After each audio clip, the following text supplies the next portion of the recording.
Olá, eleitos do Eterno, graça e paz a todos. Seja bem-vindo a mais um vídeo aqui desse canal. No vídeo de hoje, nós vamos chegar no ponto culminante, chegamos no apogeu do nosso estudo sobre a cobrança desonesta de dízimo que é praticada nas denominações religiosas. Chegou o grande dia. Hoje nós vamos falar aqui do versículo mais usado pelos pastores, por líderes religiosos.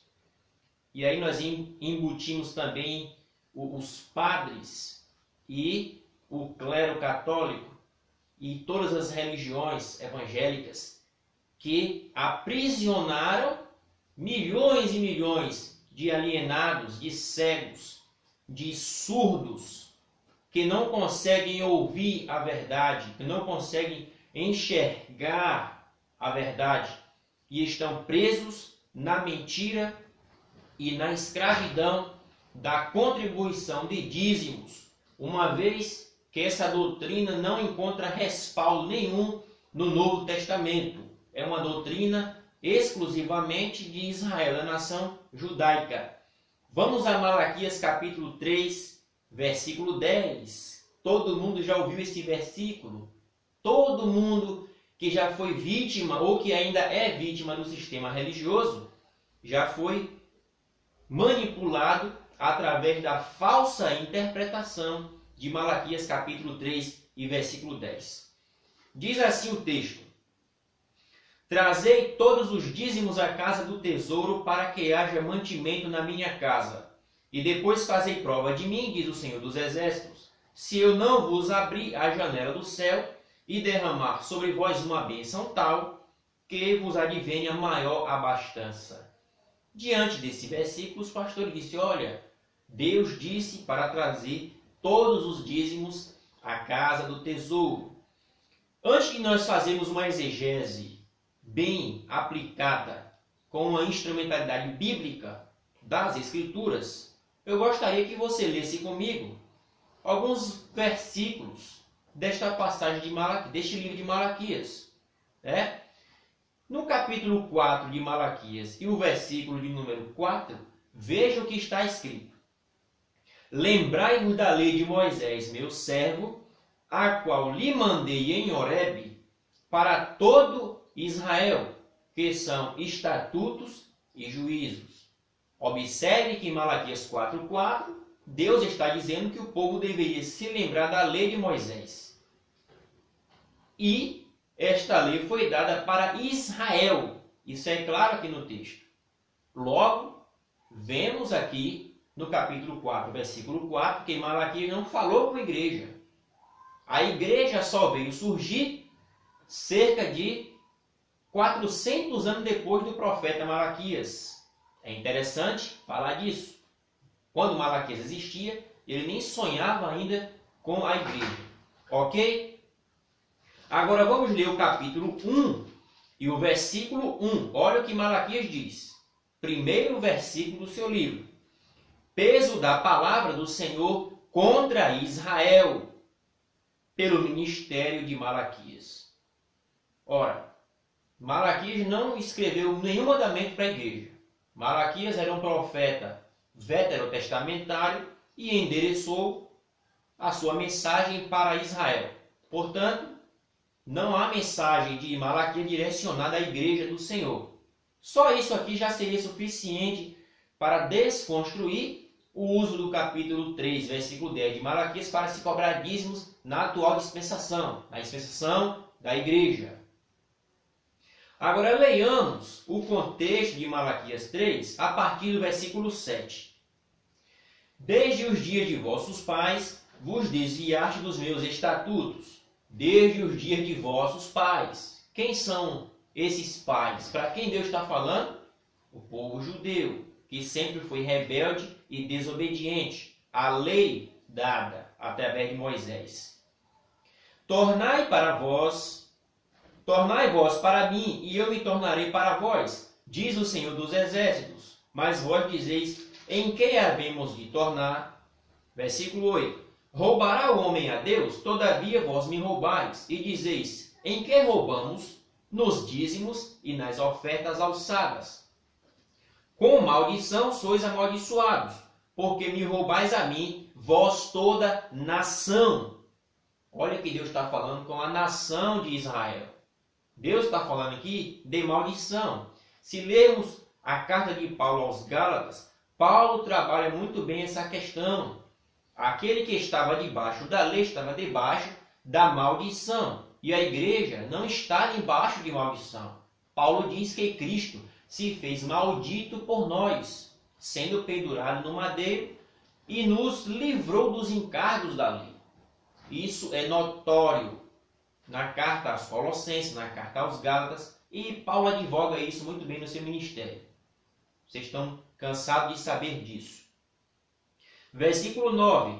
Trazei todos os dízimos à casa do tesouro, para que haja mantimento na minha casa. E depois fazei prova de mim, diz o Senhor dos Exércitos, se eu não vos abrir a janela do céu, derramar sobre vós uma bênção tal, que vos advenha uma bênção maior, uma grande abastança. E o versículo 11, por causa de vós repreenderei o devorador, para que não consuma o fruto da vossa terra, e a vide do campo não seja estéril, diz o Senhor dos Exércitos. Muito bem, amados. A primeira observação a ser feita, já fizemos. O texto é para Israel, não é para a igreja. A segunda observação, quando Malaquias diz, trazei todos os dízimos à casa do tesouro, é interessante notar e verificar de que casa é essa que Malaquias está falando. Que casa Malaquias se refere? Será que é uma instituição religiosa atual que nós temos no modelo de hoje, que chamam de igreja, que não é igreja? Será que a casa do tesouro é a igreja Assembleia de Deus? É a igreja universal? A igreja presbiteriana? Será que essa casa do tesouro aqui é a igreja mundial do poder de Deus? É a igreja batista? Quantas mais eu vou citar aqui? Se eu for ficar citando o nome dessas denominações, vamos ficar o dia todo falando o nome de denominações, porque são milhares, e já é outra contradição. A igreja de Cristo não tem nome, e a igreja de Cristo é uma única igreja, uma só, lavada e remida pelo seu sangue. Que casa é essa que Malaquias está falando? Vamos remeter aqui a Deuteronômio capítulo 14 e leiamos o que é que diz em Deuteronômio capítulo 14 e você não vai ter nenhuma dúvida de que casa é essa que Malaquias está falando.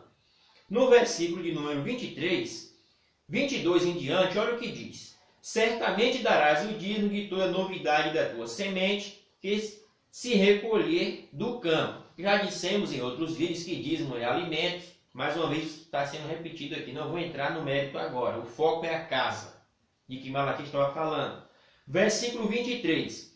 Perante o Senhor, seu Deus, no lugar que ele escolher para fazer habitar o seu nome. Olha que o texto aqui está falando que o dízimo deveria ser entregue num lugar e não nos lugares.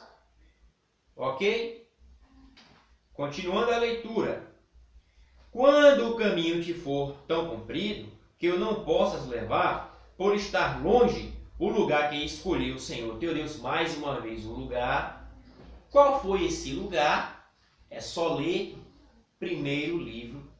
segundo livro de Reis, no capítulo 7.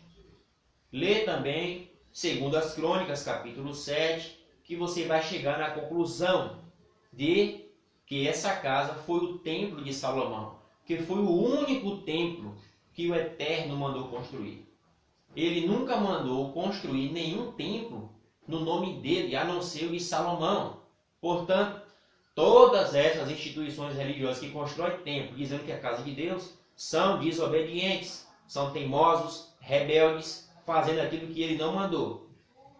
Ele mesmo, ao fazer o templo de Salomão, deixou bem claro que ele não habitava em templos feitos por mãos de homens. Em Atos 7, versículo 48. Ok? É outra questão que nós mostramos claramente aqui. Portanto, nós já desconstruímos a segunda mentira de alguém dizer que alguém construir um templo, dizendo que é casa de Deus, e dizer que você tem que dar dízimo ali, porque ali é a casa do tesouro, porque nunca foi. A única casa do tesouro foi a casa que Salomão construiu. E diga-se de passagem, as pessoas costumam dizer que o templo é valioso, que o templo é a casa do Senhor, que Deus habita naquele templo ali, né? É tão interessante que o templo tinha tanto valor para Deus, que ele mesmo mandou derrubar o templo 2 vezes. Ele fez isso usando Nabucodonosor. Jeremias profetizou isso no capítulo 25 e muitas outras profecias de Jeremias. E ele mesmo usou Nabucodonosor para destruir o templo, que era a idolatria dos judeus. E no Mateus capítulo 24, o Messias vaticinou a destruição do segundo templo reconstruído por Herodes, quando ele disse que não ficaria pedra sobre pedra, que não seria derrubada. Portanto, tanto valor tinha esse templo que o próprio Messias profetizou a sua destruição. E o próprio Criador também usou Nabucodonosor para destruir este templo. A terceira observação a ser feita. Já fizemos a primeira, que Jeremias não escreveu para a igreja. A segunda, que a única casa do tesouro que deveria se levar dízimos era o templo de Salomão, que não existe mais. Portanto, se não tem essa casa para se levar dízimo, eu não tenho que levar dízimos para ninguém. E a terceira observação, quem é o devorador? É interessante notar que as denominações religiosas, os líderes religiosos dizem que o devorador é um demônio. É um demônio que, se você não dá dízimo, ele não sai da sua vida, não sai de sua casa. Nem com jejum e nem com oração ele sai. Ele só sai se você dá o dízimo. Então veja que esse demônio, ele é mais poderoso do que o próprio Deus, né? Na ideia dos líderes religiosos. Porque ele não sai com a sua oração. E a oração de um justo pode ir muito em seus efeitos. O Messias disse em Mateus 21, 22, que aquilo que pedirmos em teu nome, ao Pai crendo, receberemos. Então, que contradição é essa desses falsos pastores, desses enganadores, desses ladrões, hipócritas, que iludem as pessoas com doutrinas de mentiras? Dizendo que o devorador é um demônio, quando o próprio texto de Malaquias não fala que o devorador é um demônio. É só ler o texto. O que é que diz o texto? Repreenderei o devorador para que não consuma o fruto da vossa terra e a vide do vosso campo. Que é esse devorador? Devorador são pragas. É só ler o livro de Joel, capítulo 1, versículo 4. É lagarta, é pulgão, é gafanhoto e locusta. Essas 4 pragas é que destruíam as plantações, porque eles não estavam cumprindo o papel que Deus designou em Números capítulo 3, Deuteronômio capítulo 18, versículos 1 e 2, Deuteronômio capítulo 14, versículo 22 a 29. O dízimo era para quê? Para que eles alimentassem a tribo de Levi, que não tinha terra para plantar e colher, por uma ordenança do próprio Deus.